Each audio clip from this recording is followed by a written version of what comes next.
G'day and welcome back to another Dbz Dokkan battle video.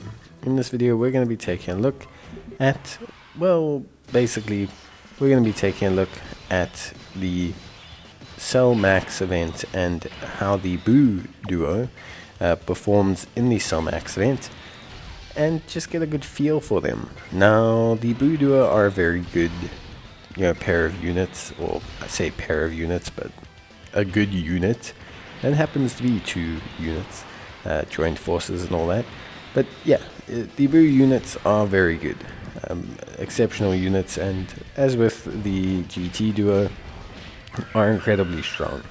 Now, one thing I do think the Buu duo has in their favor is that their transform state, or their standby state I should say, is incredibly strong defensively. And this can be incredibly useful. I think a lot of people can underestimate how useful this defensive mode can be, especially in events like the Cell Max event, where ideally you do want really strong defensive units near the end phase, and especially in the first slot to potentially take super attacks. So before we get too in-depth, let's talk about the Cell Max event quickly with my usual disclaimer. The Cell Max event is an event that is best taken on with units that have high levels of guard, damage reduction, evasion, or a combination of two of these three. Because of the unique design of the Cell Max event, with the first two phases being relatively short and relatively less difficult than the final phase, units generally speaking don't have a lot of time to build up their defense or prepare themselves for the final stage by stacking. What this means is that units that have the int typing, or units that start out naturally quite strong, are generally units that are going to be favored in this event. Not to mention, also there are some boosted units that will do, just generally speaking, a lot more damage than other units in this event. So that is the situation. Obviously the Buu duo are not a boosted unit, but they are a very good unit. They lead the Power of Wishes or Final Trump card category. I think the weakest part about both anniversary units is their leader skill. I think honestly it's probably the weakest part of the units in general. They raise defense on their 12 key, greatly raise defense on their 18 key, and they also greatly raise attack for one turn on 18 and raise attack for one turn on their 12 key. They have attack and defense of 200% with an additional attack and defense of 50% when HP is 50% or more, and an additional key +1 per key sphere obtained, and an additional 100% defense as the first attacker in the turn, with an additional key of 2 and turn on 100% attack if they're in the second or third attacker position, which is pretty cool. Obviously gives them a little bit of flexibility in terms of where you place them in terms of slotting. If their key is 18 or more, they have a great chance of launching a super, and if they have 24 key, they will launch a guaranteed super. They have key +1 and crit chance of 10% up to a max of 50% for every super attack performed. So they're obviously a very good pair of units. They are quite solid. They perform really well, and obviously they are incredibly powerful units that do a fantastic job of being strong and consistent. I think a big thing with the units that kind of, at least for me, makes them a little bit different is the difference in standby modes. GT units, they are a revive skill predominantly, so you actually want them to get knocked out is kind of the end goal here. Whereas with the Buu units, they become a powerhouse in terms of defense. Their standby skill gives them guard, which is pretty impressive, but it also gives them damage reduction of 8% per key sphere that they obtain, and they have defense of 250%, and they create rainbow key spheres.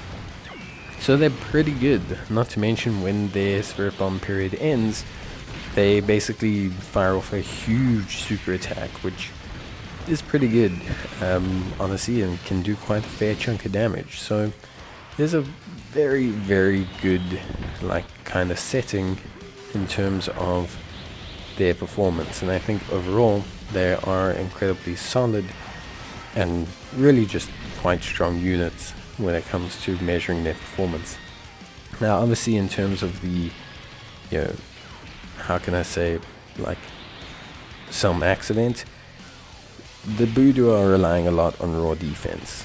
So if you are a unit that unfortunately relies on raw defense, you tend to struggle in the Cell Max event, especially if you don't have guard, and that is the case here. So in their standby mode, they will be able to tank pretty much anything he throws at them, which is fine. That's good. He's going to be able to tank pretty much anything he throws at them. They're not going to have any major issues, and yeah, generally speaking, they'll be quite solid. Then you get the opposite side of the spectrum, whereby in their standard mode, they'll tank normals really fine, but they'll take a lot of damage on supers because they don't have anything but raw defense. So, as a whole, I would say they're pretty good, but I do think that they are a little bit more limited than one might want to think in terms of their tanking capabilities. In a longer event, like a red zone, they have enough time to really stack and just be incredibly impressive. And I think that's more than fine. I just think for, the Cell Max event specifically, they can struggle a little bit, unfortunately, and that gives them, a slight disadvantage. But overall, honestly, I think they're great. I think they're a really, really fun unit, and yeah, I think they do a really good job. Animations are really on point, and they have a nice flexibility to them. Using the standby skill to become a defensive tank, or placing them in the second slot if you have a great defensive tank, allowing them to really just supplement their defense, or their offense, and just cause a lot of damage, is all really, really good stuff. And I think overall they just look, solid as a unit. Like I said, I think the weakest part of the unit, unfortunately, is their leader skill. I think that's realistically the only part of the unit that's, not the craziest, at least in my perspective. But yeah, I think beyond that, honestly speaking, they're really, really good. They do a good job. You can definitely use them to beat the Cell Max event.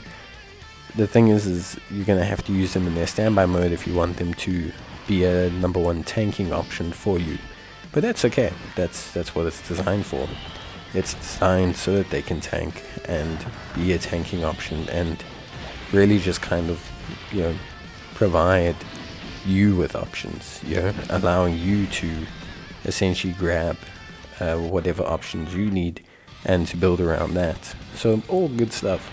Here we'll see them tank, not in their standby form, just so we can get a good idea of how well their raw defense holds up, because obviously that's something that's a bit imperative to check. But yeah, you can see like on supers they will take damage, and this is something that's not surprising. Like I've said, raw defense not the best when you're taking on a super from a Cell Max, but they'll tank normals more than fine. But that's it from me. I'll see you guys next time. Bye.